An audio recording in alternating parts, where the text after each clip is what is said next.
Good morning mga moms. Time check. It's 5:30 in the morning. Gusto ko magdaba habang tulog pa ang mga anak ko at walang magulo.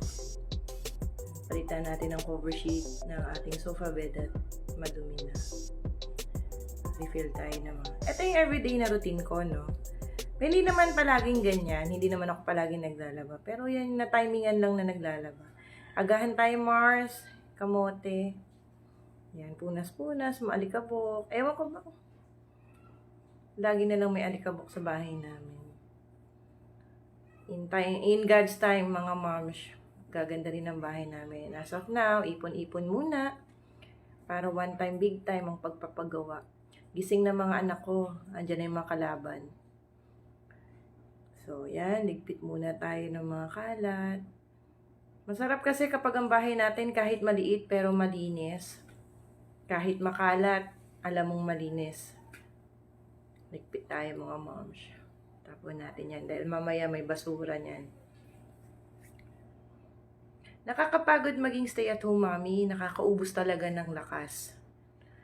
Pero it's always worth it. Kasi yun, hindi naman lahat nabibigyan ng chance na makapag-alaga ng mga anak nila 24/7 kahit gusto nila, 'di ba? So blessed pa rin tayo. So, yan lang. Mga ginagawa ko.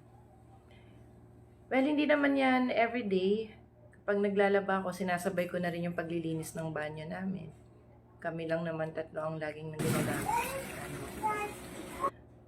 Ayan, habang nanonood sila, trabaho tayo, moms. Opo, trabaho. No, ano po? After nyan, painit naman tayo na. Multitasking tayo, mga moms. Subuan natin ang ating mga anak.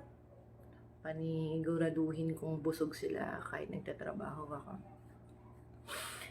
Tapos na sa dryers, sampay ko naman yan.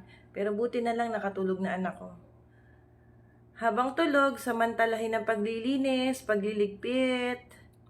Walis-walis tayo dyan. Ayun yung sinasabi ko, kahit maliit ang bahay, basta malinis, okay lang kami.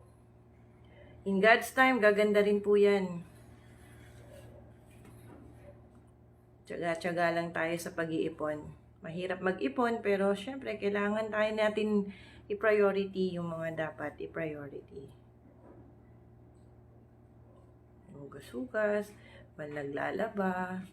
Yan ang mga mommies super mommies. Nagagawang mag-multitask. Diba? Napakasarap din minsan. Fulfilling ba? Kasi syempre nakikita mo, nalilinis ang bahay, nalagaan mo mga bata at the same time.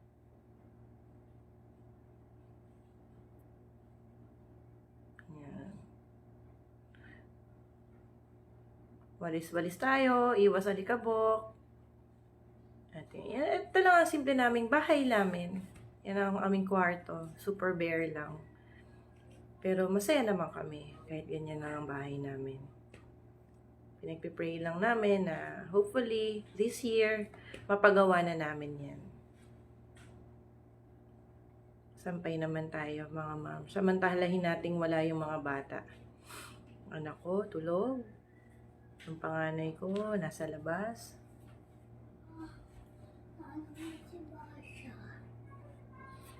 Punas-punas tayo. Ating mga ref. And then, yung second batch ng ating nilabhan, tapos na rin. Isasampay na rin natin. Ligpit na natin ang ating washing machine.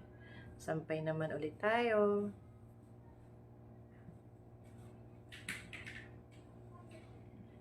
Maswerte na lang din at ngayong araw ay hindi masyadong busy ang aking printing. Kasi kung medyo busy yan, hindi ko talaga mapapriority yung mga printing jobs ko dahil sa dami ng gawain. Paligo naman ng mga bata, after magsampay, magdilig ng halaman, paligo naman ng makukulit.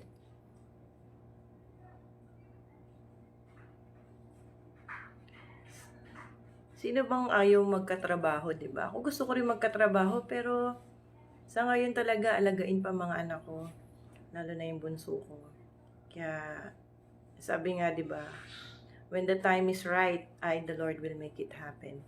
Darating din yung time ko, magkakaroon ulit ako ng sariling income. Pero sa ngayon, enjoy ko muna yung moment na 24/7 mami nila Flynn at ni Phil.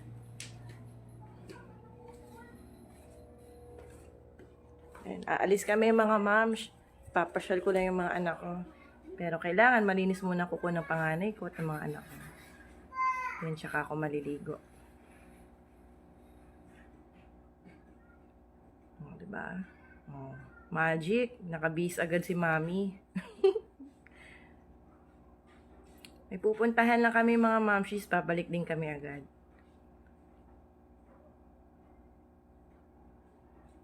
Oh.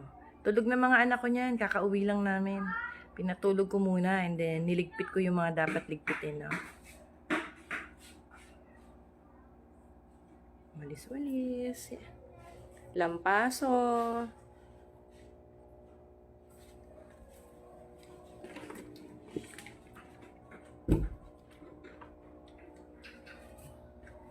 Linis electric fan. Iwas alikabok.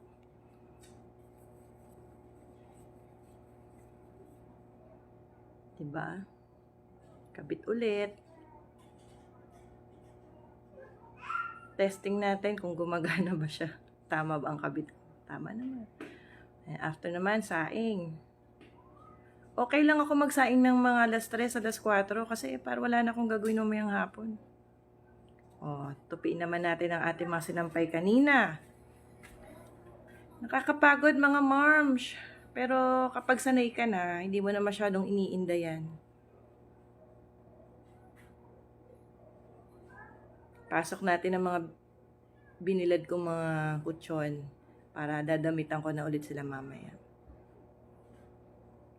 And the last thing, kain tayo ng fruit salad mga moms. Till my next vlog. Ginawa ko kahapon, meron pa hanggang ngayon. Thank you for watching. Ako lang naman nakakain eh.